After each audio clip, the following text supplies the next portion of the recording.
This is RSBANDB Update, episode 628, recorded Thursday, July 20th, 2017. Expand or die.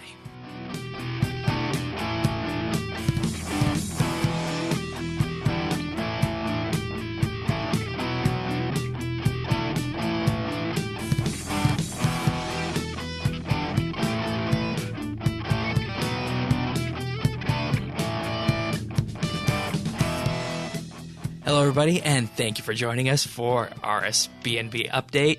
This week, we're doing the Star Trek Online special of RSBANDB Update as promised, but we also have some major RuneScape news to discuss. But before we get into either of those, I'm going to introduce you to the panel here this week. This week, we got Trekkie, who you're back. Welcome back. I bet nobody missed me whatsoever. Oh, you'd be surprised. I didn't. You'd be surprised. I get lots of mail saying we want Trekkie back. Really? Yeah, lots of people PM me on RS and say, what happened to Trekkie? Name 5. I'm sorry, I can't do that for reasons of revealing their names, but I have had people do that. Also, here is Earth, who moderator at RSBANDB, high counselor at Clan Quest, and I guess in general is the planet. And lots of people always wonder about what happened to you and want you back as well. So I guess it's fair to say I got two heavyweights with me here this week. That. Well, you know, heavy hitters. A little better. There you go. Hello. And So- out of all of us, Shane Reed is the healthiest one of us all. Yeah, that's probably true. It's probably true. All right. So, first things first, the new update, or should I say new announcement came from RuneScape. We're going to mobile. Shane, take it away. You know, I just need to take a moment here and do a bit of a victory lap because, you know, there was a certain community online that said, oh, this is going to be RS4 and they're going to remove the tick rate and they're going to remove dynamic map loading tiles and it's going to be an entirely new client and that's what we're going to get here on Monday. But An entirely new client. yeah, that's right. That's what They just released one. Exactly, and that's why that made zero sense whatsoever.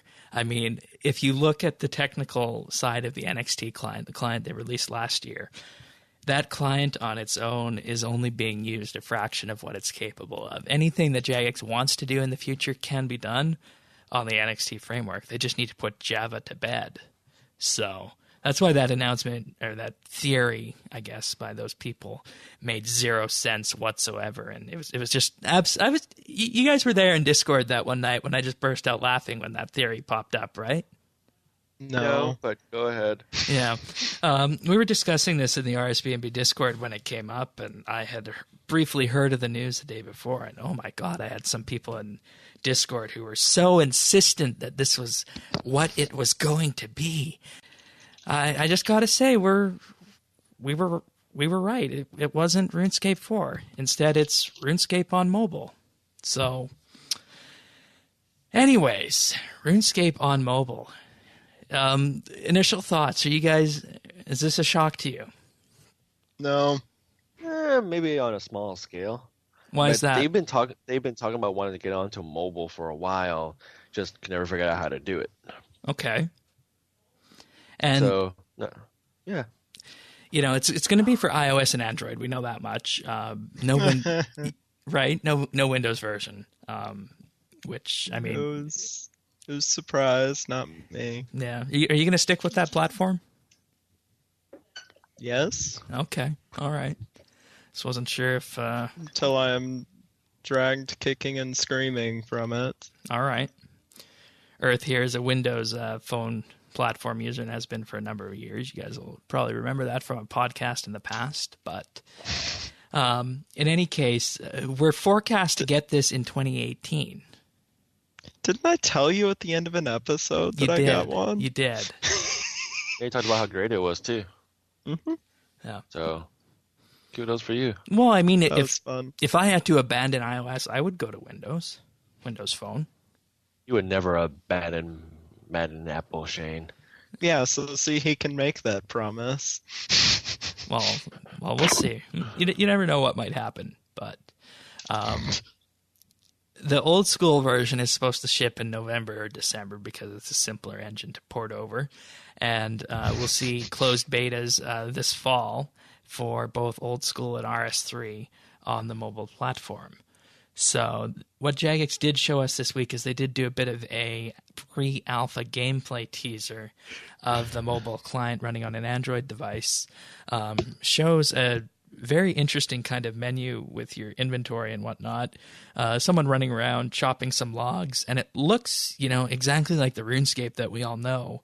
And it looks very tappable in terms of using your fingers to play the game, which, if you think about it, that's something that is going to be the largest hurdle for Jagex here, is making the interface usable on such a small screen when we all have a decade plus experience using a keyboard and mouse, right?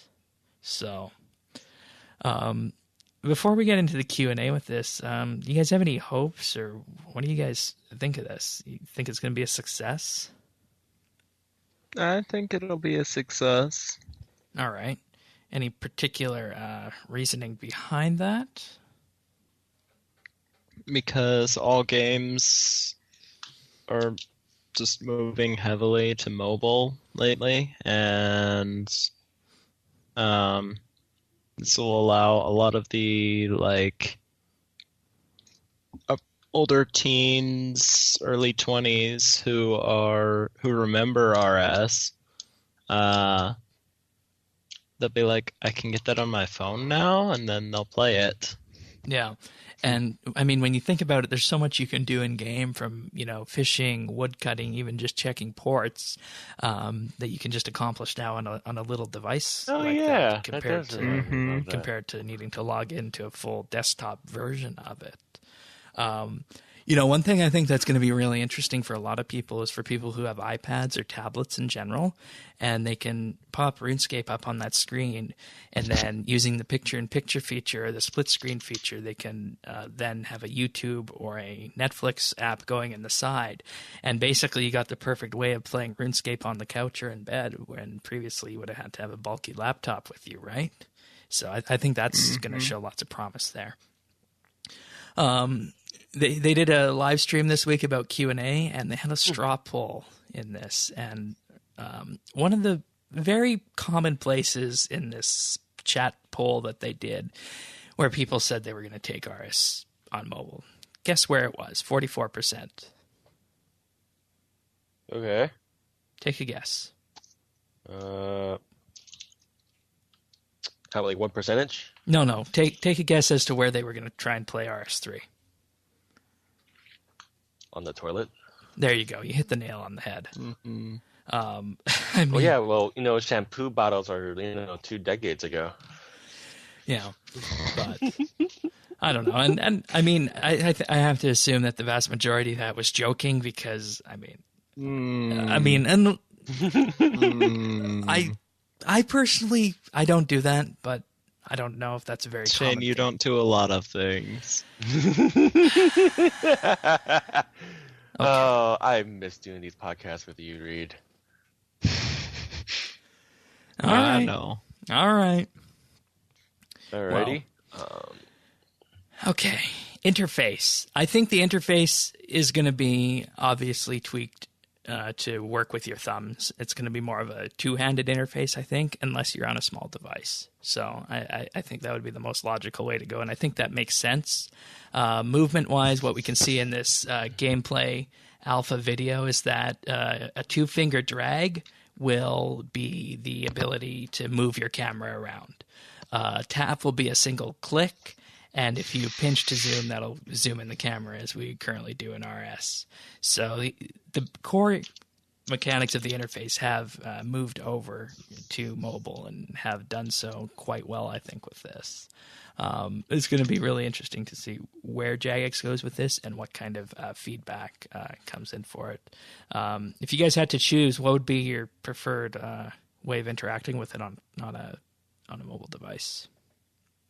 What do you mean? Like, say, for example, would you rather have a radial menu where if you tap on an NPC, you get a circular menu with all the options? Or would you rather have a swipe and drop-down menu, kind of like we have in-game with the single-click mode? Yeah.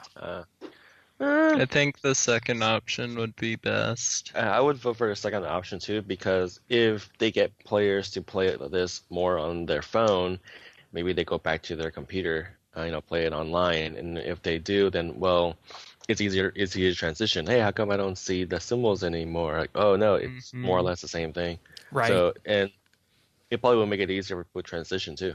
And plus, we already have that single mouse button mode in game that could probably easily be adapted to this. I mean, who'd have ever thought that back in the day the support for Mac mice and RuneScape would translate into tablet and mobile support? So who would have thought in 20 plus years? Let's see, no, not 20 plus years. What am I doing? 2010, 17 years of RS? Yeah, pretty much. Yeah, so almost 20. So and that most people are still playing it.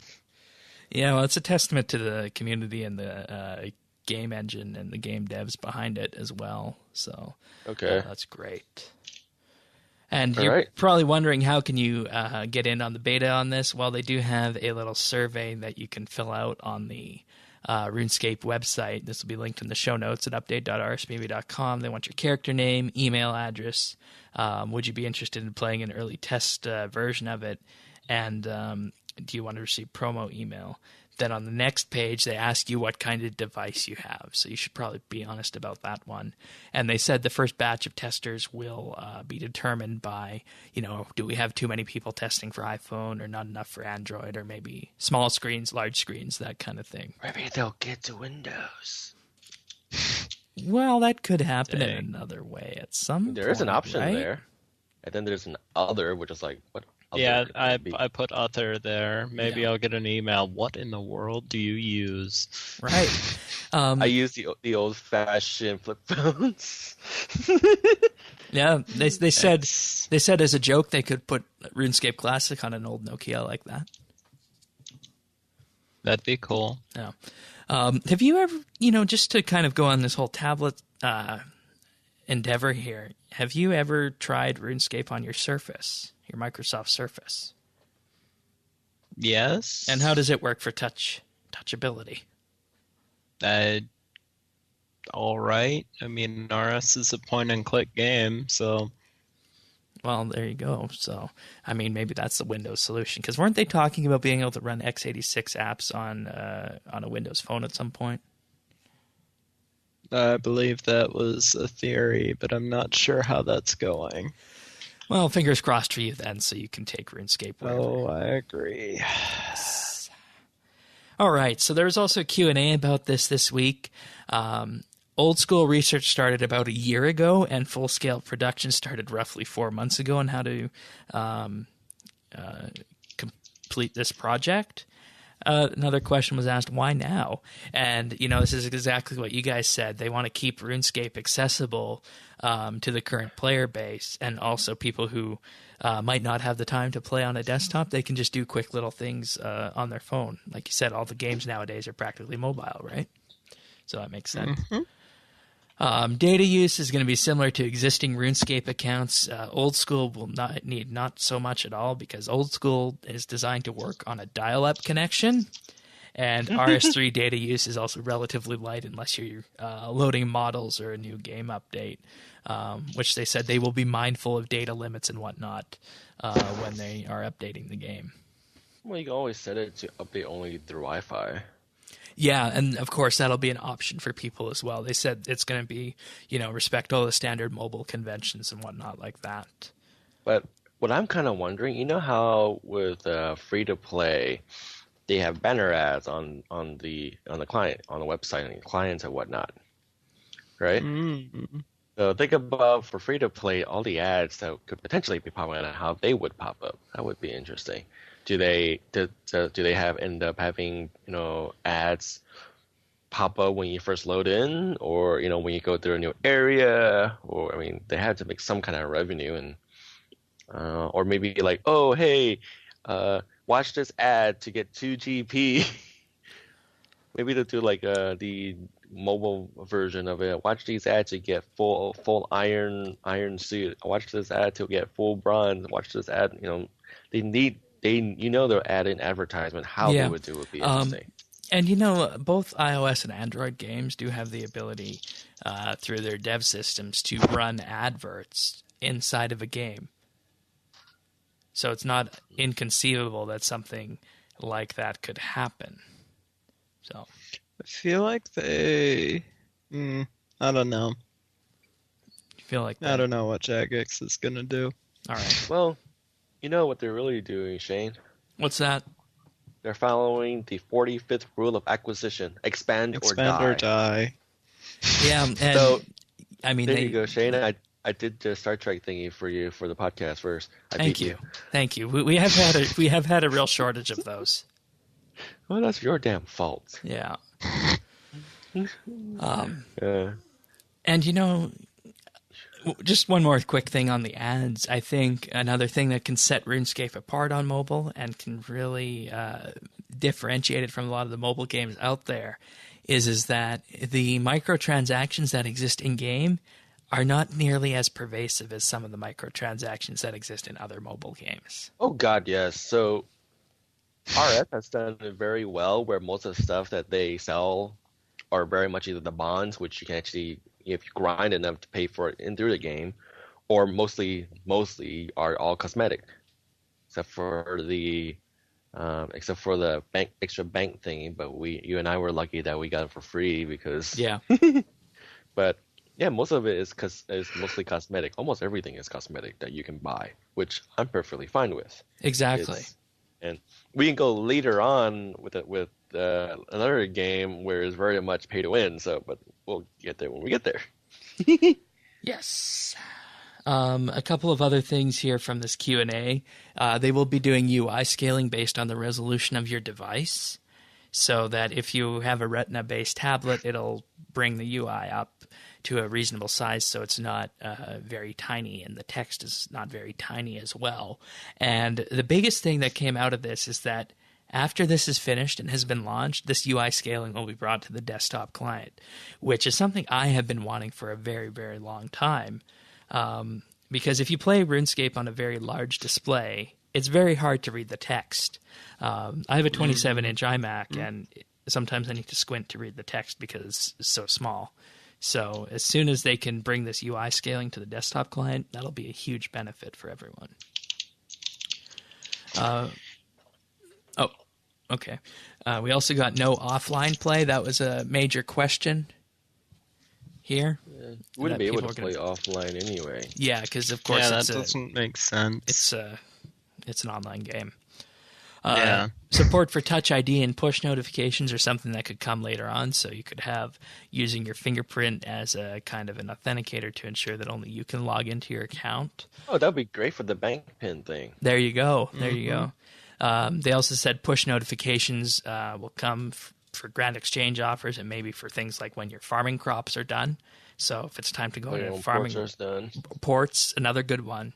So lots of definite options here.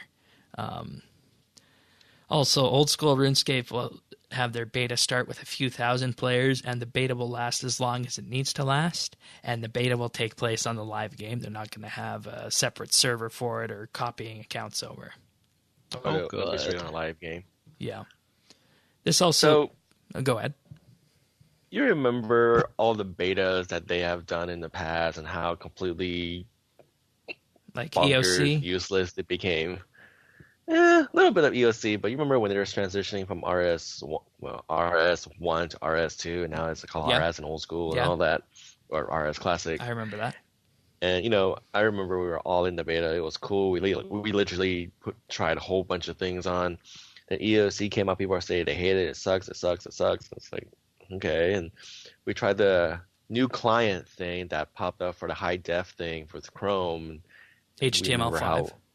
And that kind of didn't that basically get destroyed right off the bat. Yeah, it became NXT. Yeah, so I'm a little worried with with the betas, they'll make it live so that at least whatever you do there will happen in game. But There's no incentive to play otherwise, nor should there Very be. true, very true. And you hit the key point there, is that they want people who are legitimately playing and legitimately testing this to be providing feedback. Because if you have nothing at stake, you're not going to give it the same kind of stress test that you need. And, you hit the nail on the head also with the EOC stuff, because remember how we got free tier 90 weapons for the EOC beta? So. Yeah, I mean, you can't really compare the two because you can't put an EOC test into the live game, right? Right. And that's why you can with this. Right, because it's just a new client. Mm-hmm. No. And this led into the natural discussion, since you can do VR on some phones, is there ever going to be a VR version of RuneScape? And the answer is no, the game would need to be completely rebuilt for that. So besides, all you would see are pixels and pointy noses. Maybe. Well, actually, that's my character. I don't think my character has a pointy nose. He's not Pinocchio. You probably see all the gray hair I have on it. Yeah, at least they added eyes to the RuneScape game. Number of updates. What are you trying to say, man? Nothing at all. What are you trying to say? Nothing at all. Okay, then. This was also asked, will this affect update frequency? And the answer was no. The updates that the mobile game gets are going to be the same as the desktop game, which is a huge issue for some mobile games out there because, they ship entirely different version numbers. Whereas with this, it's going to just download like it does on your computer. So it's very nice. And this led to the announcement that the RuneScape companion app is being decommissioned later this year because there will be no point for it, and it's just really old, and there's no point in updating it. So, okay, yeah, I didn't bother using that one. Yeah, it was kind of clunky, I found. Okay, I didn't bother with it. Yeah. So there was one more question that was asked in this Q&A. How can RS Mobile be successful? And their answer was, take part in the beta and share what you're doing on your phone. Don't minimize it if someone comes to see you, and don't pretend that it's something you don't want them to see. And the exact word was, don't say it's porn. Beep. Which is concerning to me. Why? Because, is that... Do they think that people would rather say that they are watching porn instead of playing cards? Yeah, you never know. I know which one I'd rather say I was doing. What, looking up Orion slave girls? No, I'd rather say I was playing RS. Mm-hmm. I see. But, ultimately, huge announcement this week, and I think if this is pulled off correctly, it has the potential to be as big, or if not bigger, than the mini clip deal in 2005 was. And the reason for that is because you get free exposure on the iOS App Store and the Google Play App Store.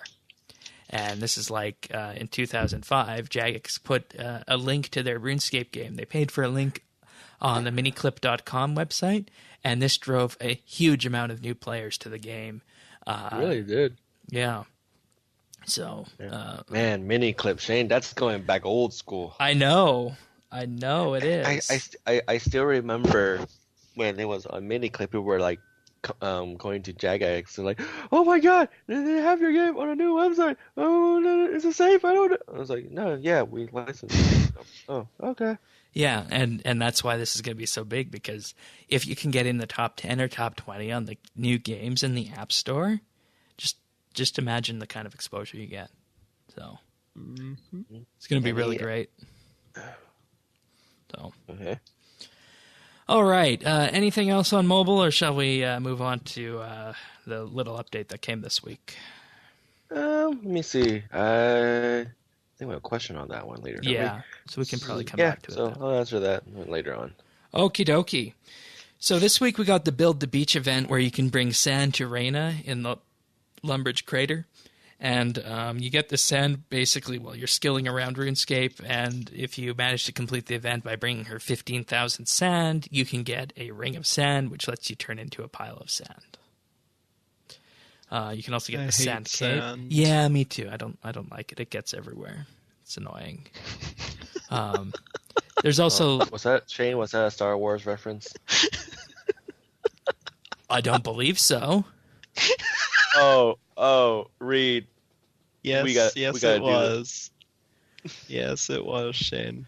Oh, Yes, very much. I told It's- Shane that earlier, and he's repeating it. oh, so I just worked it into my consciousness. Then is what you're saying. Hmm Not only You got that, played. Shane, not only that, Shane. You said something that literally there's like a million YouTube videos on the conspiracy theories and Star Wars theory on that quote. All right, good to know. Good to know. All right. You can get 500 free sand a day by carting sand across the Lumbridge crater. Except you need Doesn't to. sound free. It's not, because you need to avoid these huge cyclones that are going to attempt to suck you up and remove your sand. It's So not free. Oh, Shane, question. yeah, You remember Bert? the sand guy in Yanil, right? So you need sand. I have unlimited sand. Why don't we start a chain and we just keep getting buckets all the way down to Lumbridge? Everyone gets infinite sand. You get sand. Pocket sand. Fan sand. Sand. Yeah. You have sand Yeah. in your diaper too. What? What? Sand in your diaper? Yeah. All right, It's I'm gross, Shane. not sure exactly where you're going with that, but we'll just leave that there. So 500 sand a day. You have until July 31st to do this. It's just like all the other various community events. If you're not interested in it, just convert all the sand you get into prismatic lamps, stars, and mystery boxes. That's probably what I'll be doing because I'm not too fussed on the ring. So. Also this week, the Ninja team has brought in the Tier 92 dies for Blood, Shadow, and Barrows, and Third Age dies. So if you have one of those Tier 92 weapons that comes from Telos, you can dye them up with these colors. And I can only imagine how much these are going to go for in the Clue Scrolls. So might be a good time to do some Clue Scrolls, I think. I'm going to do that later.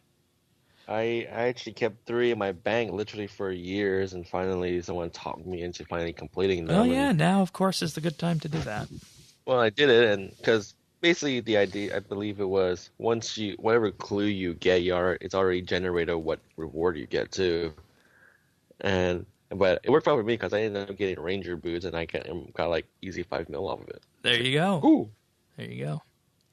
And not to mention, all of the treasure trail items are worth a lot nowadays because of the disassembling required for the alchemical onyx ring or stone. Yes. This will take me decades to get that. Yeah, 107 invention as well, but It's not too far off if you. I mean, it's actually quite well. I think that's another story for another day. all right, maybe you can do that in the final segment. Okay, so some patch notes for the week. As always, just feel free to stop me if there's any of these you want to discuss, or if there's any that you want to add on to. But starting off here, players can now use the Wilderness Artifact to enter the King Black Dragon Lair from within the Lava Maze to start a bossing instance. Of course, this is the bossing interface that came out a number of years ago that enables you to do practice mode and whatnot, or have your own instance. This change also means that Ironman accounts can now complete the achievement, I'm the King of the Wild. I feel like that's a quote from somewhere. Well, probably something. Well, in the jungle. Is that Lion King? No, I wouldn't Tarzan. know. Oh, okay. I'm king of the jungle or something like that. Okay. Anyway, Warning message is now displayed when going below 100 ammo in a Tyrannan quiver. Players also receive a warning message if a player is less than 500 runes in a rune pouch or less than 100 ammo in a Tyrannan quiver when starting a bossing instance. Of course, the rune pouches are the items that come from Bounty Hunter. You can purchase with bounty reward points. Specific quick prayer presets can now be assigned to a direct left-click option or a last-used left-click option through the preset settings cog in the quick interface menu. Boy, that's a mouthful of things to find, isn't it? So, whew. It's also now possible to rename quick prayer presets after they have been created. You previously couldn't do this last week when the update came out. Clue Scroll rewards will now move to a player's bank if they have a full backpack. That's interesting. Yeah, that's a good quality of life change. Yeah, because previously, I don't know if it would have fell on the floor or what, but... Well, technically, it was always on the floor, wasn't it? Or did they make it go into inventory now? I don't know. I mean, I've never done a Clue Scroll with a full inventory, so I don't know if they went to the floor or not. Even so, don't you, when you get one, it isn't just on the ground and then you gotta pick it up anyway? Probably. So it just dropped it on the floor. All right. Oh, don't forget, you can get it from your house, too. I forgot all about the that. house? Yeah, aquarium. Oh, yes, of course. Your daily Clue Scroll. Weekly. Yeah, I know. I know how you feel about the aquarium. I still feel that way. Why? You get to swim with the fishes, just like Data did. That should have been the greenhouse. The click zone has been increased on the fishing spots at the Priftina's waterfall. All right. Crystal tool siphons and equipment siphons are now stackable. Yay. And a level up message has been added for when players reach the level required to unlock the invention skill. So, number of life changes. Yeah, and these are good ones this week, and commend Jagex for doing a lot of these, especially the Clue Scroll one and the siphon stacking one. So that's good. You can make those pretty easily now. All right. Anything else RuneScape related before we move on to the stow section? Not really. If you have fun with RS, keep playing. Well, of course. That's why we're all here, I assume. Well, some of us. Well, all of us. I think so, at least. I mean, I've seen you guys Some of all three of us. Right. I mean, I know I've seen the both of you all on it at some point over the last month. So, all right, Star Trek Online. So this is a game that we all play, and it's been a long time since we decided that we were going to do a special about this, and I think it's just something that we wanted to just have a general chat about and get on the record and kind of share a bit about it, right? Okay. Yeah. So what we're going to do here is we're going to give you guys a brief rundown of how this game works and why you might want to pick up this game, and if you pick up this game, what you might want to expect. So let us begin. So a little bit of a history and background of Star Trek Online. So the first hint of the Star Trek-based MMO came in 2006 when the game company Perpetual Entertainment revealed they were working on a Star Trek MMO, later to be called Star Trek Online. Trekkie, I'm not sure if you remember us chatting back then. Do you remember when this was first announced? I think it's I think it was like 07. Yeah, 06, 07, something like that, and we got lots of information about it. Perpetual worked on it for about 2 years, and then Perpetual Entertainment unfortunately shut down, and when they shut down, the rights and assets were transferred to Cryptic Studios in 2008. And at the Star Trek Las Vegas convention in August 2008, Cryptic said they're working on the game and it would be available in less than 3 years. But they really got their act together and got this game out very quickly, so much so that we had a beta of the game in October 2009 and a public launch in February of 2010. I have had the game since February 2010, but only played it for about 6 months or so. That's the initial amount of membership that I got at the time. Initially, the game required a subscription fee of $15 a month or a $299 one-time lifetime subscription. And in January of 2012, this is when things really picked up for like all of us here. The game moved to a free-to-play model and continues to be free-to-play today. Everything in game can be obtained without spending real money, but it will take you some good time to do that if you opt to go. I think that that's path. an understatement, but yeah, it is. later on. It is for Stowe, but we'll get to that. So, if you're listening to this and you're thinking Star Trek, when is this set? Well, the quick answer of this is it's set roughly 30 years after the events of Star Trek Nemesis, the last movie with Picard, in the year 2410. Your character basically puts together a mystery of what's going on in the galaxy. The Borg are aggressive again. The Klingons are no longer friendly. And some very interesting things have been happening in all the major powers of the quadrant. So that is how Star Trek Online picks up. And you play through this, and you try and figure out what's happening, and you immerse yourself in this universe. So, any of you guys want to jump in right now before we go into exactly the mechanics of the game? As I remember, when you were more excited about this than I ever was. And primarily for me, it was same deal as why I don't play WoW. They asked you to buy the game at the time and pay a monthly fee. Right. And I hated that idea. So I said, pick one, not both. And free to play. That was me. And free to play fix that. Yeah. No. And I think you, Earth, I'm the one who got you into this, right? Correct. Yeah. And it has proved to be a very interesting thing for the three of us to do, and you'll see why in just a little bit. So the game has 4 factions, Federation, Klingon, Romulan, and 23rd Century. These are much like factions that you would find on, or I guess they would be called allegiances on World of Warcraft, if I know my World of Warcraft terms correctly. But all 4 of them have unique starships, equipment, and abilities. The Federation and Klingons are full factions. The Romulan and 23rd Century Starfleet factions join a main faction at level 10. The Romulan one has the choice to join either the Federation or the Klingons. So there's lots of choice in that. I think we mainly focus on the Fed side, though. I haven't done the Klingon storyline. I think you guys have, yes? Well, I have a Klingon character. I'm still waiting for you to buff him up, but me. Right. I did. We got to get to that. Yeah, and we'll get to storyline in just a moment. And among these factions, there are classes. Anyone in these factions can choose one of the 3 classes in the game: tactical, engineering, or science. Tactical focuses on raw damage and increasing damage you can do. Engineering focuses on survivability in space, while on the ground focus on building devices like bombs and mines and sabotaging enemies. Meanwhile, science can effectively be called space wizardry, and on the ground they can continue their space magic, or they can become good healers.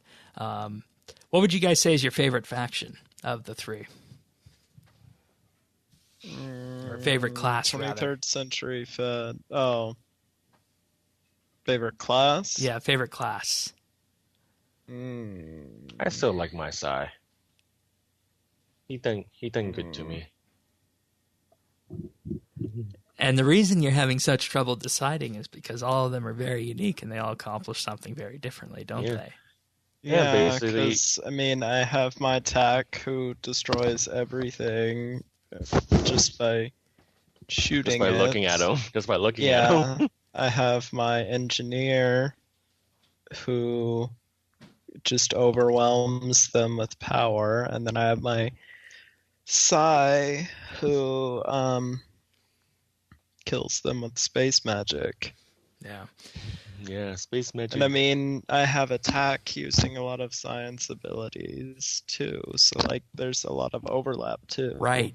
And that's something else with this, is that you can choose to be a tactical officer in this game, but you could play like a science character as well if you so choose to, and you would just have a very interesting hybrid kind of build setup. So if you like variety, that is definitely something you can accomplish in this game. More on that later. Now, here's something I think that lots of people will overlook when they look at Star Trek Online, is that there's essentially 2 games in one, in that there's a space game and a ground game. And they're both very, very unique, aren't they? Mm-hmm. My favorite is space, Trekkie. Space is easier because then I just say follow you, and you just blow everything up, and I just clean up. All right. You do the same thing on ground, Trekkie, except Yeah. it's me instead of Shane. I have no issues with being a follower in this game. Oh, you guys say, Trekkie, you go here. All right, blow this thing up, blow it. Okay, boom, it did. Next, okay. I have no issues doing that. And the thing to underscore here is that, Reed, you prefer ground and I prefer space. And Absolutely. we've been able to accomplish lots of amazing things with this and teach each other a lot about how these work. So if you pick this up, you're essentially getting 2 games in one. I'll talk a bit about space for a moment here. In space, as you basically progress, you're given a new ship to command, and these ships fit into the previously mentioned classes of science, engineering, and tactical, and there's going to be some overlap between them. In general, you have cruisers, which have high hit points and lots of weapon ports, and engineering-based seating, if you like the engineering playstyle. Escorts focus on forward firepower and maneuverability, with tactical seating, while science ships have the least weapons but make up for it with strong shields and the ability to perform their space magic. So, as you can see here, you could be a tactical character, but you could very well fly a science ship, or you could be a science character, but fly a tactical ship if you so wanted to. And there's also a third or fourth kind of ship that exists in game, and carriers. And they can be focused around any of the aforementioned classes, and their primary goal is to launch smaller ships that do a decent amount of damage for you. I know, Earth, They do a lot of damage. Yeah, you're a very big fan of carriers, aren't you? Yes. And especially with the faucet ship. we don't have that The one. what? The faucet. One that looks like a faucet. Yeah, but y'all know which one I'm talking about. I'm keeping it G, Shane, just for you. Thank you. Oh, that one. Yeah, Yes, the cat that carrier. one. I see. Yeah. And also worth note, some of the largest ships in game are carriers. So if you want a ship that is going to take your entire screen up and be very durable, you might look at playing a carrier, which we have some of those kicking around as well. And they are literally, as Shane would put it, a whale. Yes, they are. So Because it takes you forever to maneuver around. So it's usually you're just stand there and you just fire everything and then hope everything dies, and then because you ain't getting out once you get in. You're so slow. yeah, and we talked about customization. There's lots of customization in this game for what you can do in terms of how the ships look, but also how they can perform. And we could spend hours talking about this, couldn't we? How the ships look and how they perform, right? And have. Yeah, we have. And I think that's beyond the scope of this podcast, unfortunately. But suffice to say, we have thrown some very interesting things together. What would you guys say is the most interesting thing we've thrown together out of in your mind? For me, either the torpedo thing. You can explain it better than I can because you built The one with the all- original torpedo one and the one on Jenna right now. Okay. I will let you explain them better. So the first one here that Earth is talking about, we built a ship designed to fire as many torpedoes as we can in the least amount of time. So what These we are would, big, glowing green torpedoes. right. So we would end up with a screen. I got to say there had to be at least 20 plus torpedoes on the screen at one time, right? Yes, absolutely. So that is one thing we Basically- did. And Basically, Shane would fill the screen with balls, floating, killing green balls, of energy. just like Zenyatta. There you go. And the other one that we're experimenting with right now, and Earth here is fine-tuning, is a massive control-focused ship that basically generates a 20-kilometer wide gravity well that sucks everything in within that area and does basically lots, just does launch lots every of damage. You should ability. explain the 20-kilometer thing Okay. also. So basically Alright. what this means is that we choose a certain point in the map where we are. So let's just say we choose a certain enemy ship. We fire the gravity well on that target. Then within 10 or 12 kilometers radius in the game from that side, everything will just get brought in towards it. No.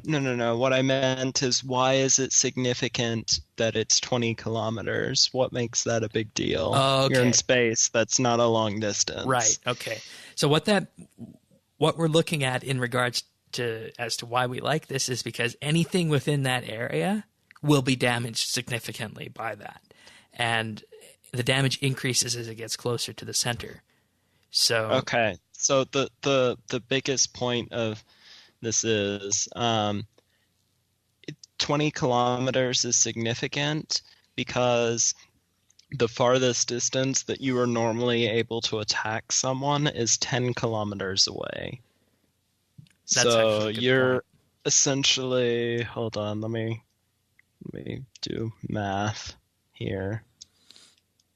5 math. Let's see.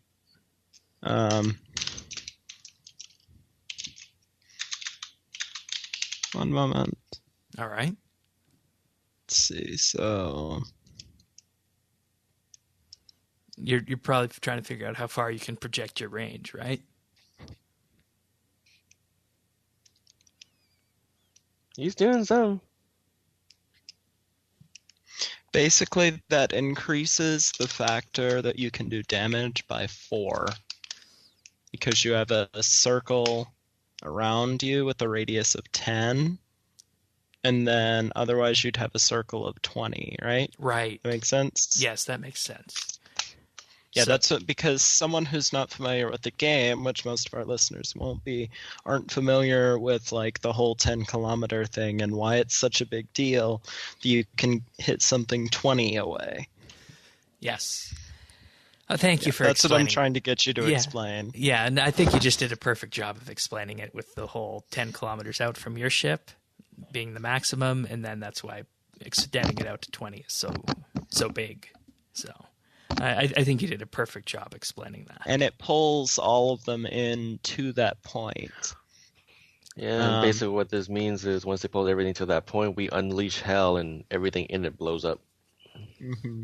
Yeah. And the best part is when one ship blows up, it hurts every other ship in the immediate area. So you blow up one ship, it's a cascading effect. Everything dies. Yeah. Yep. It's very pretty. Unless you have a really bad computer, then it really sucks. Yeah. Just like I used to have. Yeah, and that's another core distinction that we'll make here is that if you're just barely playing RuneScape and you have a weaker computer, you will want a somewhat stronger computer if you want to try Star Trek Online out, I think. And internet connection as well should be pretty good because it's not very kind to people who have bad internet. So, Well, what do you mean by bad internet? high Satellite? high pings, an unstable connection, really. So, like, So pretty much the same thing you would for any other online game. yeah, except for RuneScape because that requires such little bandwidth. Wow. The game is also at a point, I think, where any ship that you saw on TV can be found in the game at some point or can be flown by you, which is something I know a lot of people like. Just this past week, they brought out a few of the ships that were in Star Trek Insurrection, one of the movies. So that's how obscure they get. And there's also lots of ships designed by the game devs, so it's a good variety here as well. So, all right, ground combat. I know you like your ground combat a lot, so let's just spend a few moments talking about that, shall we? Okay. So, overall, what would you say is the main difference between ground and space, aside from the distances we operate? Well, so in space, you can be a tactical officer and fly a science ship and use lots of science abilities, right? In ground, there's not so much overlap. Each class has distinct abilities which do drastically different things. Like science has space ground magic. Like you can apply radiation to a group of foes. You can freeze them all. You can set them on fire. With engineering, you have fabrications, so you can set up like turrets and, my favorite, mortars, and they just rain down on the enemies At from a very long distance. Very long range, right? And do lots and lots of damage. You can set up mines. Oh, those are fun. And then tactical, while it does high damage, doesn't have Great survivability sometimes. No, it does. Tactical's mostly based upon self and team buffs. It doesn't have anything nearly as much as science and engineering do, but it's still Well, fun to play. You just want to shoot stuff. Yeah. And that one, my attack is actually my highest damage output character currently. So just because you can't build all of these things or do, space ground magic, doesn't mean you can't do damage. They're all fantastic, and I would say roughly equal. But which is a bit different than in space, because in space, engineers kind of fall behind a bit, and we need to work to make them special. So yeah, and I think that's also what makes ground really interesting, is that, like you said, it's all equal. And also the neat thing about ground is, so I don't think Shane went into this, but in space there are different types of weapons. Some of them they can go from a 45-degree firing arc, which means if you're not facing directly at the enemy, they can't fire and they can't shoot the enemy. And then you have turrets, which are 360. You have beams, which are, 240, 270? 250, right there. So you have that limitation. So say that you have also the different ships, like they can go different speeds and they turn at different rates. So like you can't get a ship that turns very slowly to use something like cannons with a 45-degree firing arc very effectively. The difference between that and ground is you can do pretty much anything on ground and it will work. So I assume by anything you mean any kind of weapon, right? Any kind of weapon, any kind of ability. There's nothing. And I would go as far as calling that build with the slow turning ship and the cannons wrong. Is that a fair statement? Yes, Shane? definitely. You can't do anything wrong on the ground. You can have someone who builds mortars and just rains down on the enemies. From above with the back. Or you can run in with a melee weapon and just chop them. We need to get Trekkie one of those for either his Klingon or his Romulan for ground. And I would say that those builds are just as fun. That's what makes ground fun for me, is that you can get anything to work. And in some regards, also with that, ground is much more customizable than space. Mm-hmm. And, even though there's not as many ground powers and, it's not as overpowered, let's say, you can still pull something off that's remarkably effective. It's effectively like a ground combat simulator, right? Because you can just do whatever you want there. At least that's what I would call it. And of course, there are optimal selections of abilities, but that goes with everything. Yeah, and you can also just go average and have a bit of everything on the ground and be successful too. Yeah, you can still have fun, right, is the point. Another good thing I think we should mention about ground is that there's two different ground modes. You can have a first-person shooter mode, Or you can Which play it sucks. like a traditional MMO where you have to press all the buttons individually. I personally am a fan of the first-person shooter mode. I don't know about you guys. No. Mm-mm. Okay. No. And see, that's where we're different. I prefer the first-person shooter. And that effectively makes it more like, I don't know what game I would describe it like. What would you guys describe first-person shooter ground Mass style? Effect. Yes, exactly. That's exactly it, Trekkie. Welcome. Whereas I'm guessing that the non-first-person shooter mode would be more like WoW, right? I mean, you just get a target and then you're basically casting an ability at it. So yeah. All right. And, you know, this is an example of how the game has progressed, because when this came out, the first-person shooter mode wasn't available in the game. So this is something that they added based on player feedback, much like RuneScape does with many of their updates. So all in all, if you want to do something in this game, it's going to be possible, I think. You know, if we ever start playing with a new person, we'll say, what do you want to do in this game? And as long as they use a coherent language, we can make that happen. Use a coherent language. Wow, Shane. Well, I mean, like, as long as they say what they want to do in English, we can make it happen. Wow, Shane. I don't speak any other languages, do you? Yes. Well, perhaps that's a wrong question to ask you. God, Shane. You really gonna ask me that? You make fun of me for that every single night. I don't know why I asked you that. You're doing great. Oh. All right. Is there anything else you'd like to mention on the ground, Earth, before we move on? Running in with a sword is a lot of fun. Yes, it is.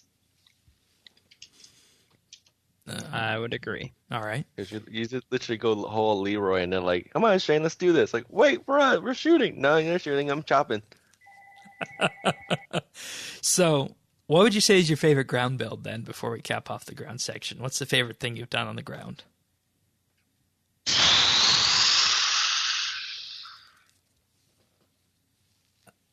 That's difficult. That's because there's so much good stuff on the ground. Mm-hmm. I mean, really, just my primary builds for each different career. On science, I do something. There's in addition to what did I call them? Careers? Yeah, careers. What are we calling Or those? Classes. Classes. Yeah. There we go. Yeah. In addition to classes, there are specializations that are shared, like anyone can get them.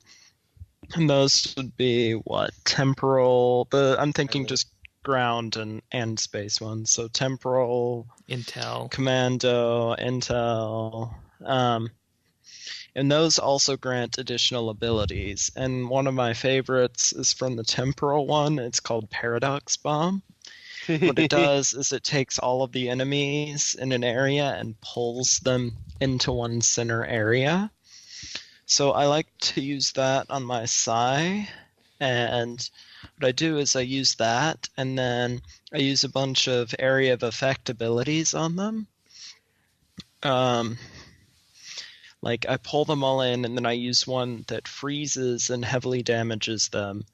Then I use one that does radiation, and I think I have another one that freezes them, and yeah, they all die. Yeah. Very fast. And that's what makes it so fun, is that we have all these different things, but they're all equally effective. And I think that's a good sign of game balance, especially on the ground.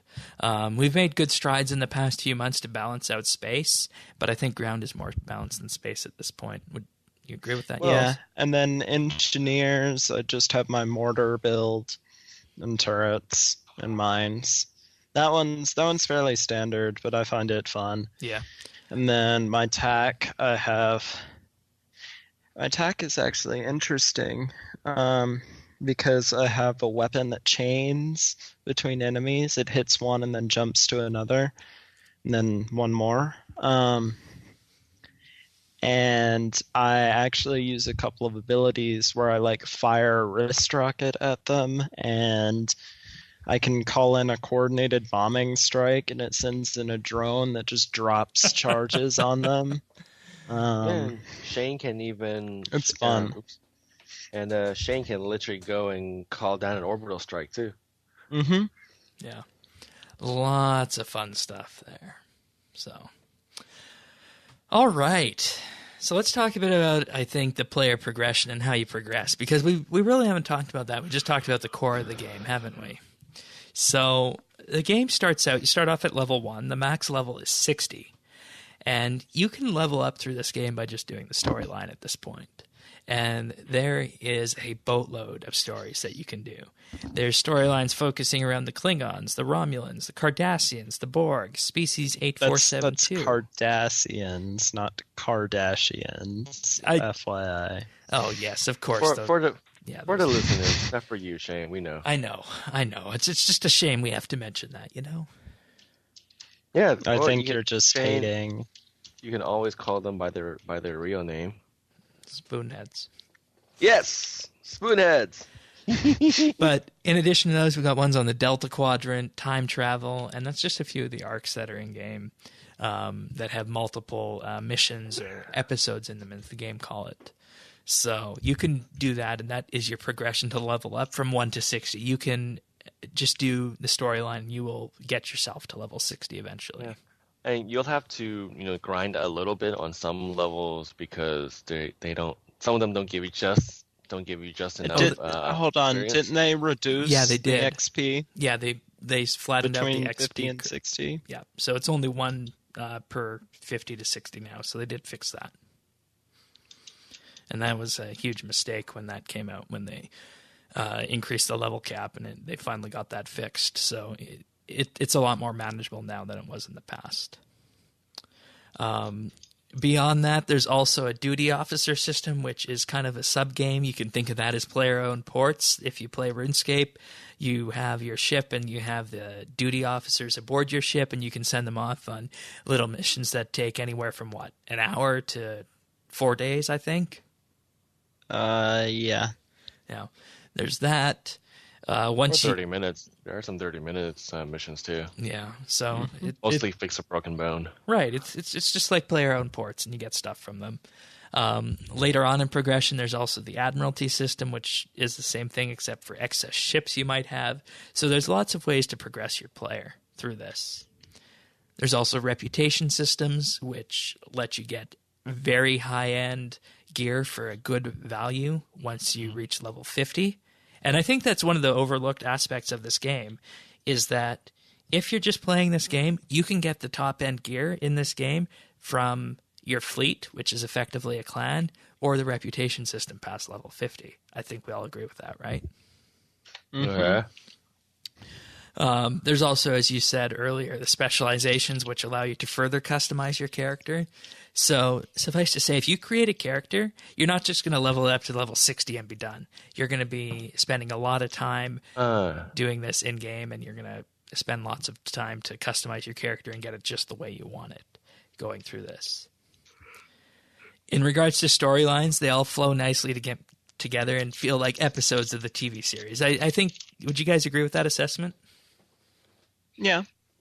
Yeah, so in a nutshell, every set of missions is basically like their own little mini series.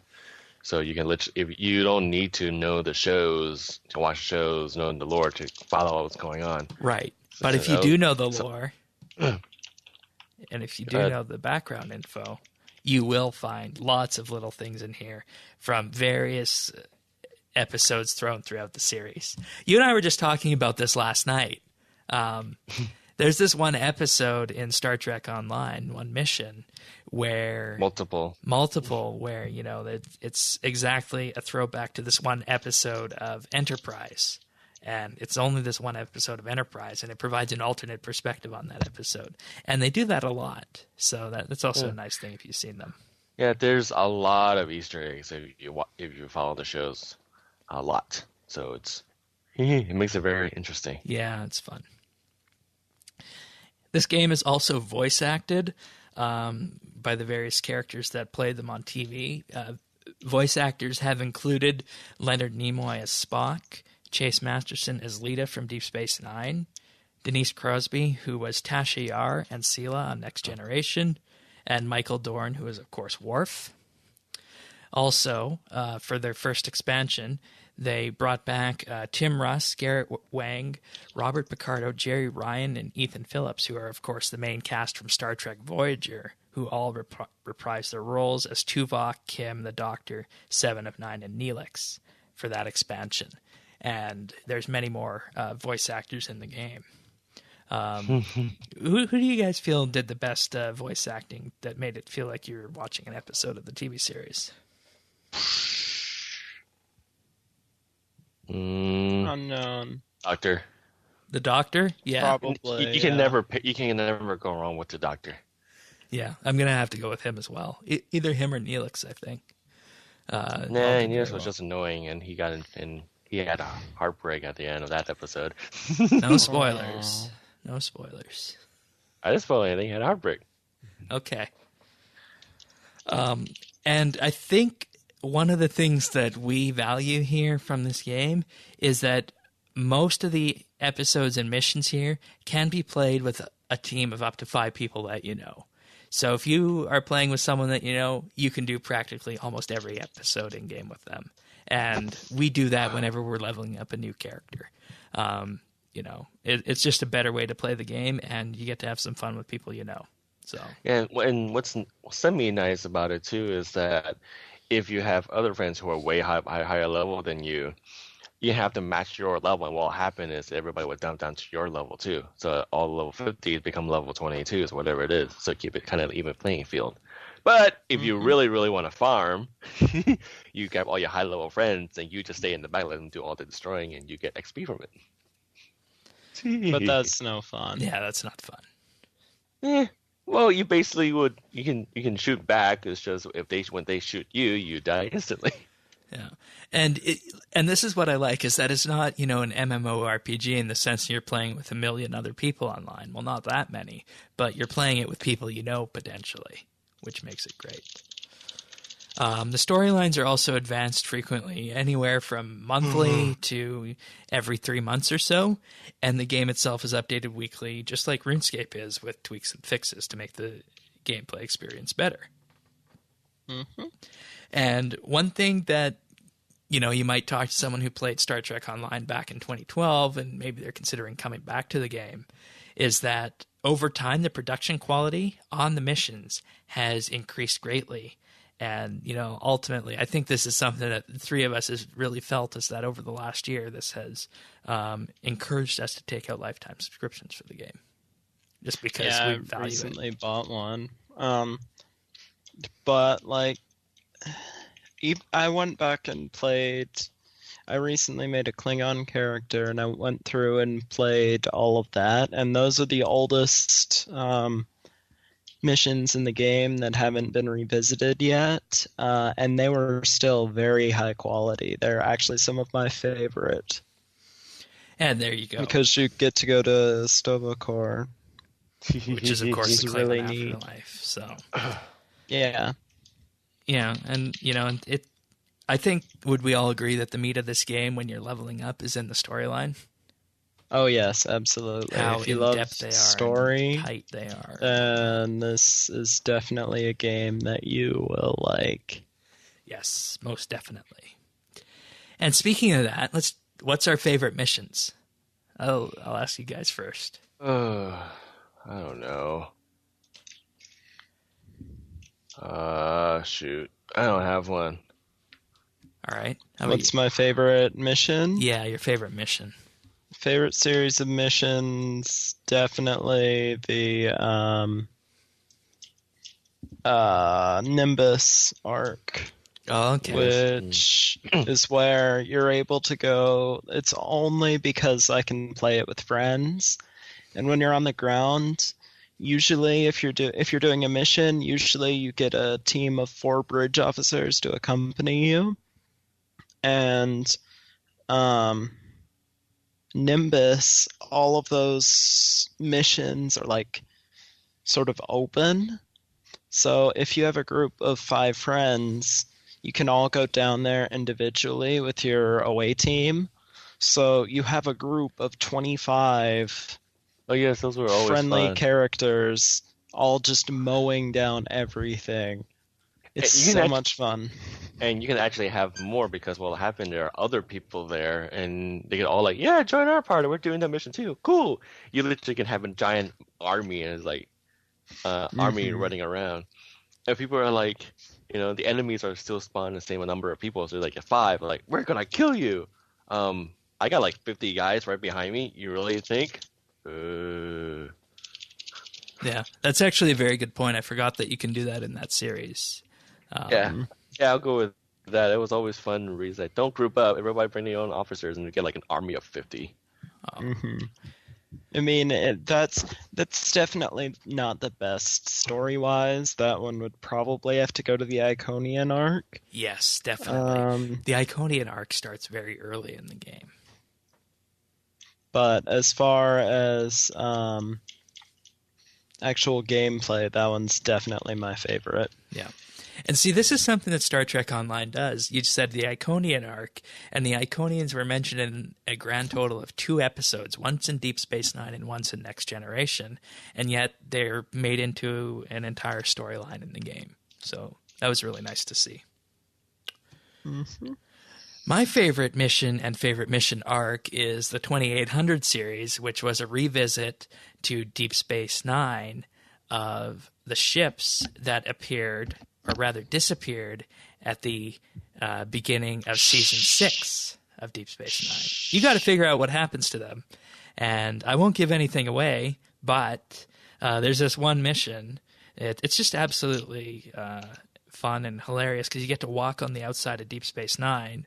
And then after that, once you make your way inside, you get to blow some Jem'Hadar out of the window. So much fun. So much fun. So that's my favorite. Did you guys know I was going to pick that? Mm-hmm. Oh no, I had no idea you would pick the mission that you talk about every time we play stuff. A couple weeks ago, I ran that mission 6 times over the span of 3 days. Yeah, you should tell people why. Oh, I guess I should say that. It's not just because I like it so much. It's because I needed the mission rewards from that mission. And that's another aspect of it, is that each time you do a storyline, you get a reward. And if you like the rewards, you can get multiple of them by rerunning the mission. So that's what I was doing with that. So this is how you progress your character. And you might say, okay, so I progress my character. What happens when I reach the end? Well, when you reach the end, there's 2 notable end games to this game, to Star Trek Online. The first one is the elite content that really requires a coordinated team to play. It happens on both ground and space. I like the ground stuff and the space stuff. And, this is something that the 3 of us do with our friends, don't we? Mm-hmm. And, the elite content includes anything, from killing Borg to ferrying people back and forth between Deep Space Nine and the mirror universe version of Deep Space Nine. What would you say, both of you guys, is your favorite end game elite content to play? Fighting the Borg with the sword. That's so much fun. Just go in and just chop everything down. Especially if you grab that kung fu kick. The elite ground cues, probably.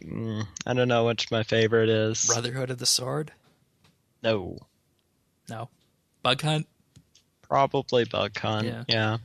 But Minor Instabilities is really fun too. I haven't done that one yet. It's really good. We should do that at some point. So, but yeah, lots of elite content in ground and space, and you can use that to advance reputation systems and get some pretty interesting drops along the way as well. So, and there's a whole community around maximizing for, ground or space elite content, and we don't push too hard on that, but we do kind of take part in that a little bit. And the other end game, the unofficial end game of the game, is called "quote unquote" Space Barbie. So, what exactly is that about, Earth? It's just in-depth character customization from appearance to just what they're wearing. You do have a screenshot of like the character customization menu. I do not have a screenshot of that, but I can find one. You should put one in the notes because it's just the sheer amount of customization that you can do in your character is amazing. Yeah, you sent a screenshot of one last week that just looked absolutely absurd. I don't know what that was. But... Yeah, I mean, if you just go into the Discord and scroll up, you can probably see. Something I like to do is post images of strange-looking characters in the RSBANDB Discord channel, which you can find a link to at... on the RSBANDB forums at the bottom of Yes. Them. So, let me see if I can find one here. I'm just visiting. I'm scrolling up. Let's see. Where should I send this to? Just send it on Skype. Okay. I would. Another great thing about this, we're just on the topic of this, is that this customization also extends out to your ships as well. So if you have a certain ship that you like, but you might want to throw something else on it or some other variant of it, you can do that. Though not all of them are inherently customizable. I'm still scrolling. Yeah. I mean, most of the ones I send are people who have done very poor jobs with theirs. Shane, if you look at the pins, you can grab one of mine, though. Like that's from Christmas. That's a good idea. Let me pull that up. Pins. Let's see. We don't want that one. We want this one. So this is an example of one of the things that Earth's character here in Star Trek Online looks like. Let me just paste this in right now. And this looks like you at the winter event wearing. What were you wearing in this shot? Let's see. I'm wearing looks like I believe just a standard top, a skirt, and some. I mean, if I say any of the names, no one will know what they are. But I've got like a little hat that looks like a Santa hat, and I've got a scarf on. I have the little cat beside me. Like, there's just all sorts of customization you can do. Yeah, and I tend to keep mine looking more Star Trek like than absurd, which is fine. We can do this. I like to do a mix of both. And now I'm showing this other one that the bald-headed woman with the Romulan ears and the lipstick. Yeah, bald-headed like woman? You can do some pretty crazy stuff with the alien. You can also, like, you can be a human, you can be a Bajoran, you can be all sorts of things, but you can also be an alien, and there's just a ton of customization you can do with that.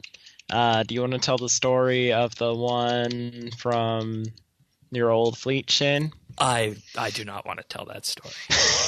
But I have seen a Yoda or two running around before. Mm-hmm. Like, sometimes people just make characters for the sake of making a character and how they might look. Why don't we talk about your Taylor Swifts and and the Andrew if you character? Looked in that other one, you'll see I have an away team of Taylor Swift. And of course, you can see that this other person here was a playable character because he has his own away team as well. So yeah, that's Shane. That's his sword wielding character. He was going for the like, what'd you say? Group of bandits, like Desert Bandits. The Desert Bandits from Alcari. There you go. That's what I'm thinking of. That's a perfect. I can't remember the name. Yeah, like the scimitar wielding people. And I mean that's about as close as you can get to that. And the sword is also very effective in game, and it all comes down to customization. We could have made this robe green if we wanted to, or red, but made it white to go with that theme. So, lots of customization. And that is the character that I've probably customized the most in terms of that. And the reason you suggested that I put him in a robe like that was because it was supposed to look like your roommate Andrew, but we couldn't quite get the face right. So, all right. So it's like... Anything else on customization before we wrap up the stow segment of the show? I don't think so. All right. Well, we've covered a lot about this game, and I mean, this is just a very brief overview of it. And ultimately, if you're interested, feel free to talk to any of us, PM us on the forums, or drop by the Discord if you, or even if you play this game, and we'd be happy to pick it up with you. So, it's something we enjoy, and that's why we did a bit of a feature here on the podcast with it. So, all right, shall we move on to our question regarding RuneScape Mobile this week? RuneScape Mobile! Wait, didn't we spend like half an hour talking about this? Yeah, but we do have a bit of a follow-up here. So yes, we do. Let's do this. All right, so this is from Chodo from Clan Quest. He says, "Hey guys, Chodo here. I assume you've already seen the trailer we were presented with earlier this week. It's clear that simple actions like woodcutting or fishing would be quite easy to perform. But what about combat? I think that fighting dangerous bosses like Nex Angel of Death or Telos would be achievable. But what do you think when it comes to Slayer? What, did you kill some abyssal demons via phone or wait until you got home to do it on your computer? And secondly, do you think a mobile version of the game will bring more activity to it, or would we just have the same people around?" So two very good questions there. So how far would we push this with combat? What do you guys think? I'm sure some people will try to do... Try to do it as a challenge. But anyone who is like genuinely trying to do that would use a computer. I think this is more for the low maintenance skilling. Yeah, and just as an observation here, I think if you were using the Legacy Combat mode or if you were using Revolution, you could probably do Slayer. That it doesn't require you to change prayers. I mean, Slayer, yeah, you could definitely do that, but not bossing. Yeah, I mean, and I also think you want to have a big screen for bossing as well. And a lot of this is going to depend on how usable and how friendly the interface is. So whether or not we're able to, go to Telos or something like that, we'll just have to wait and see on that. But I don't preclude someone from trying it. But I think Slayer is definitely going to be a probability with this, given how AFKable Slayer is currently. So, it depends on what you're slaying. Yeah, well, I mean, any modern Slayer creature that's not like a Ripper Demon or something, you'll probably be fine with. So, oh boy, Ripper Demons. And it's going to come down to the interface. And do you think it'll bring more activity, or we'll just have the same people around? I think it'll bring more activity. Yeah, definitely. Because you gain greater awareness, like, oh, I remember this game. What's this one about? Let's try this again. Hey, I got it. Oh, wow, they changed a lot, and that's what I think would happen. All right.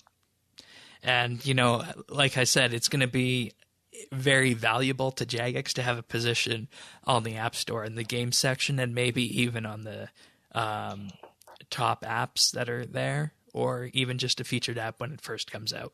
So definitely going to see a good trove of new people coming in for this. That would be my guess. Most definitely lots of new people. Yes.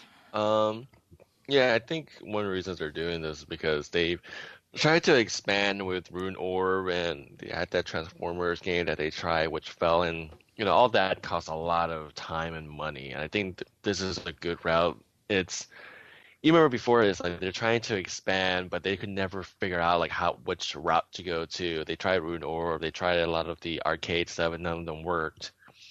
I think for this, it's just stick with your bread and butter, just expand upon it. And I think that's what they're doing. And I think it may work out well for them. Yeah, most definitely. All right, if you guys want to send us in questions for next week's show, update.rsbnb.com/ask, or phone them in or text them in to 571-572-2632. Better remembered, it's 571-57BNB. All right, on to tech news we go. So, Tech news! Any LastPass users here? Hello. Okay. So LastPass is bringing out a new service for your family. So if you want to have a family subscription for LastPass, you can do that. And basically what this means is that you're going to be able to have a family vault of passwords and have a family manager to be able to manage passwords and licenses upon other people in your family. So if you are a dad, you could ensure that your kids are keeping strong passwords and also ensure that these passwords for them aren't being thrown away by them, so that you will always have access to that. And another thing that LastPass has really been promoting recently is that they want you to use their service to store everything from, quote, bank accounts to passports to credit cards. I don't know. Do you feel comfortable putting bank account information, passports? I never save any of my payment information on any website I go to. That's a very good thing to do. And I always use a credit card, not a debit card, because credit cards generally have more protections on them than a standard debit card would. Mm-hmm. So yeah, a lot more insurance. I mean, policies. the only thing I use LastPass for is usernames and passwords. Remembering those. Yeah, definitely same. And but I can honestly, I would trust them with that because of just the way that they have it set up. But that's just something that I'm not ever comfortable doing. Even though that does not or should not take away from any. I have no concerns about the security of LastPass. It's just not something I would ever do. Yeah. Does that make sense? Yeah, I agree with that entirely. And that's the same kind of boat I'm in. And what you're also going to be able to do with this is give access to others in the event of an emergency. And the family member can accomplish this by adding people. You actually can already do that. Oh, interesting. You set it up so that if they don't log in for so many days, then it sends an email to whoever you designate. Okay. Interesting. Yeah, so if something happens, then it will let that person take over. That's good. Mm-hmm. And they also stress that they want to be flexible as to what you share with family members and how you might want to split this apart. So there's going to be different entitlements set up for different members in the family. They're also calling this a family backup plan so that all this information can be stored safely in the event that, in kind of like, I guess, the way a normal safe would store information if you want to go all in with LastPass. So this is something that's coming to LastPass later this summer, and you'll be able to access, if you're a LastPass premium customer, you'll be able to try it for free for 6 months. So... cool. Yeah, and I think more people need to be concerned about this because, internet security is everything these days, because if you don't have a secure password for every site that you're on, you're at risk of being compromised. And we all know how much information about us is online these days, right? So,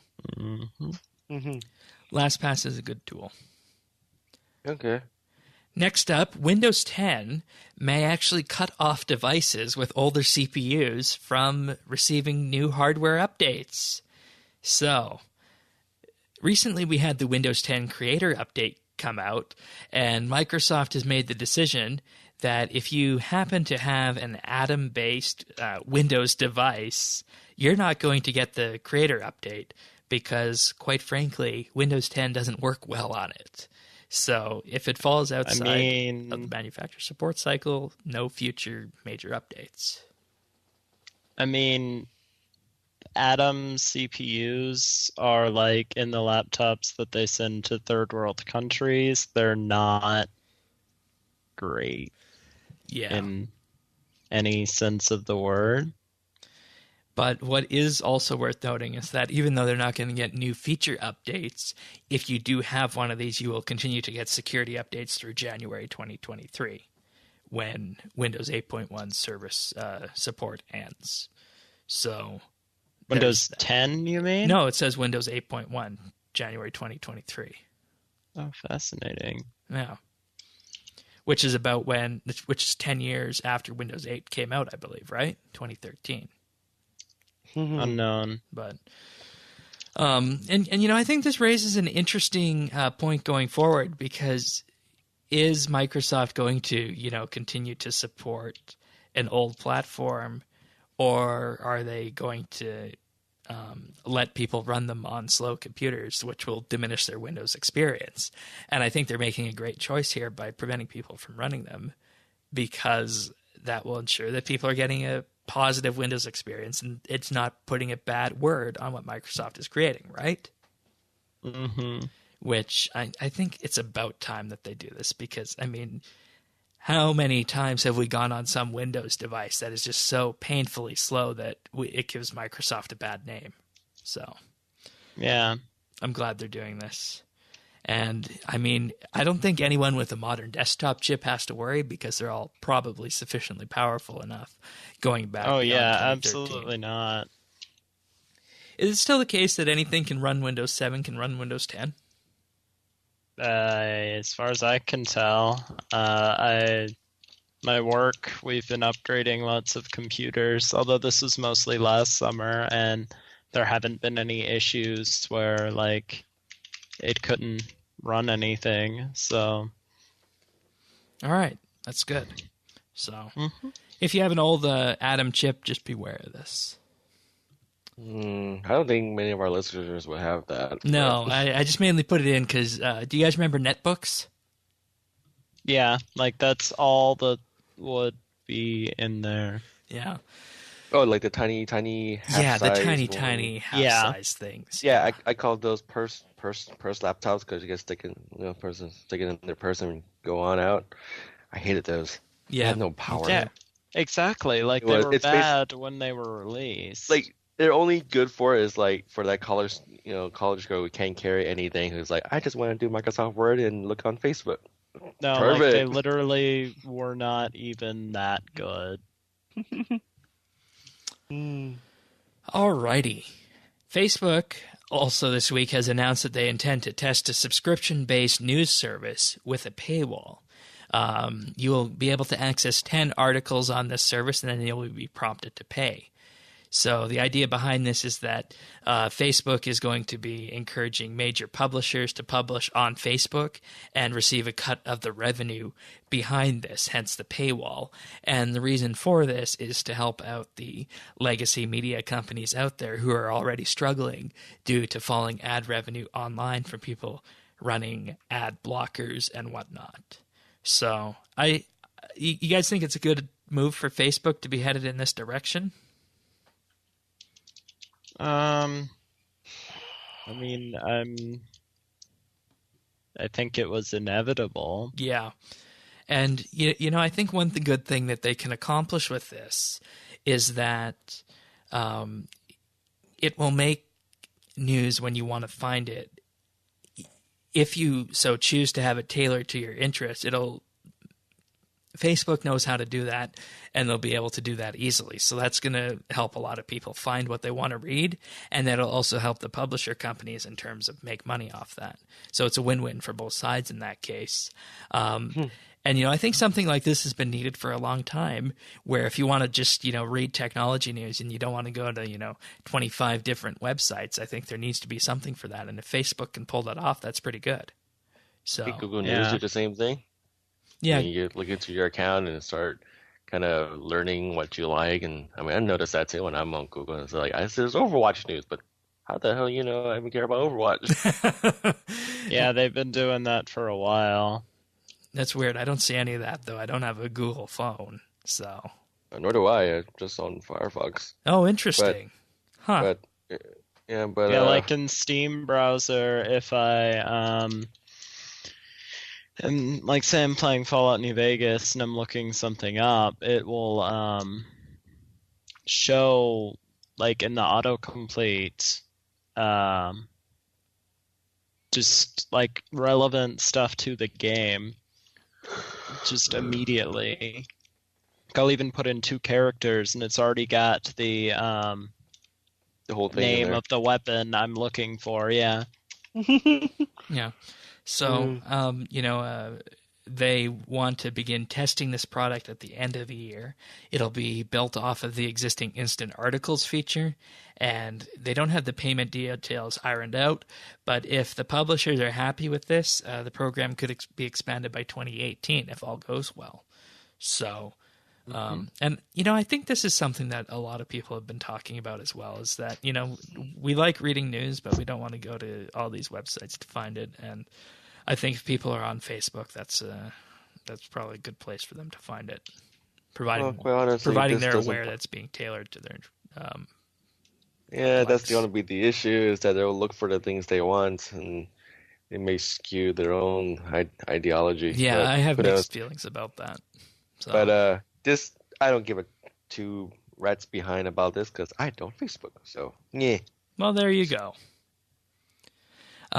People who've already signed up include the New York Times, the Washington Post, and the Los Angeles Times. So, as expected. Indeed. Mm-hmm. All right. Ready to move on to other things? Other things. Woo! Okie dokie. So our Skill of the Month update this month is the 4-person Magic Skill of the Month. We have Parnassius in first place with 7.8 million experience gained. Second place is X-Blades with 6.9, and third is Flash with just over 2 million XP gain. Looks like we definitely got a race going here for first, though as we saw last month, anything can happen. So we'll just have to... or a couple of months in the past where like someone from out of nowhere is like, what the... Yeah, and a special emphasis towards last month. So, all right. Achievements of the week. We only got a couple of them this week. First up is Magic King with 99 Herblore on July 19th. Second is Karen Angel on the 14th with 99 Hunter. And also on the 14th, we have Soul Quest with 99 Woodcutting. Congratulations to the 3 of you. Good job. Well done. 99 Herblore and Woodcutting. And Hunter. Hunting. Yeah. Hunting. All right, Shane, so what's next? Pick of the week, and you have graciously decided to provide one for us here. So what do you got? Yeah, so just to go with our Star Trek theme, I thought we'd get you another Star Trek mobile app. So we've been doing that with RS this week too. So this game is called Star Trek Timelines. I've been playing this for a while now. So as you expect, it's all about Star Trek. So it's let's see, there's some space battles in it. There's a semi-interesting story. So interesting, what happened was, remember that episode, Shane, of TNG where like a million enterprises start appearing out of nowhere and all the space-time continuum started going kakakuku? That's right. Yeah, it's kind of like that. So basically we had a huge, temporal anomaly that threw everything into our universe, and you're in charge of fixing it, or at least making it more stable. So you get your own set of crews. You train them up. You do these missions. Some of them are considered ground, but there's no real ground people. You really just find out which crew works best in order to complete the mission, and you get some minor space battles. And oh, I've been playing this for a couple of months now, trying to get Shane to come in, but he doesn't want to do it. I But want a a lot of bigger my screen first. iPad. I guess I could co-op the iPad. Yeah, see.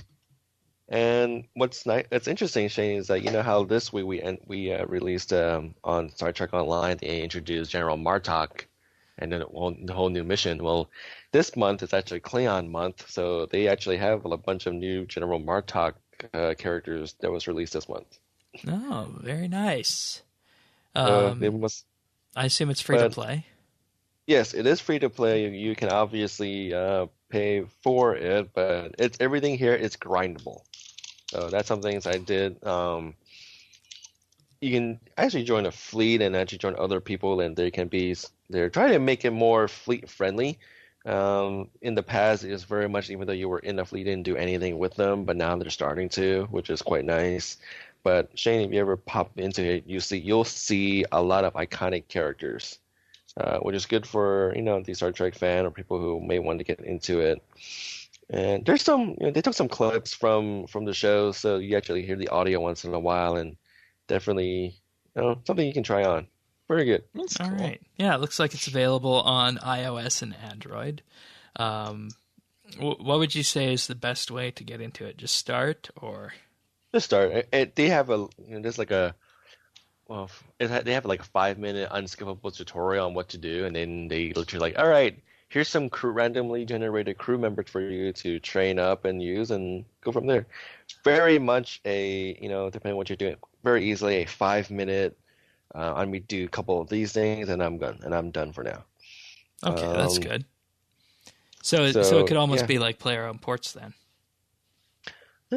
Kind of. You know how most games they have a point system where like every 5 minutes you get a point, and then at the end of the day, yeah, that's what they did too. But they give you so much, like literally you play for like an hour, and there's still stuff you can do. You can play for like a couple hours, and so like you didn't even touch the points at all. Especially when they have the weekend events. Part of my fleet, I've had people like, yeah, I spent like 2 hours on this game, and 2 hours straight just trying to get X, Y, Z, and whatever it was. So everything in the game is grindable. If you pay, obviously it'll be a little faster, but I'm very much free to play. And yeah, I think, Shane, if ever Shane, you pop in, I think you may enjoy some of it. All right. Yeah, I'll have to give that a look. I wonder if it'll work on the old 5S. I don't know. Let's see. Might be worth But anyway, trying. here's the website for it. So if you want to take a look at it, the customer support, I had to use them a couple of times because they gave me a bug that completely ruined a lot of things for me. They responded fairly quick. At least they do respond to every ticket that you put in. So it may take some time, but at least customer support, they did it for me. And yeah, so just to give you a little thing, Shane, last time they had an event on here, and I said I'm gonna try to go for the big reward. I saved up all my little points because you can actually get more if you play this game correct. If you want to hog a little bit, but I literally was playing this game for like 3 hours in one sitting, just trying to use up all the points. Very nice.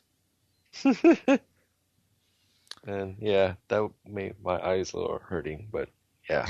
Yeah, I could imagine so after playing on a Reed, mobile no game laughing. like I know what you're thinking. Oh, I wasn't actually laughing at that, believe it or not. Oh, what are you laughing at? Oh, actually, It's just laughing. Before we do that, I need to send you a picture of one of their Martok ones. All right, I can throw that in the show notes. So, It's actually, I like it because it's ugly as hell. Okay. Looks like this is available so at is DisruptorBeam.com.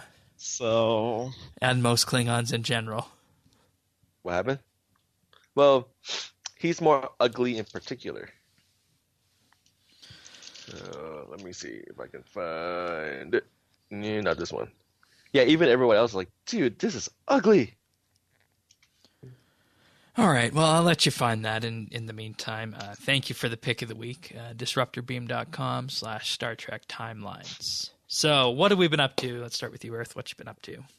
RS-wise or other? RS, I've been slowly but surely working on the new quests. New in quotes.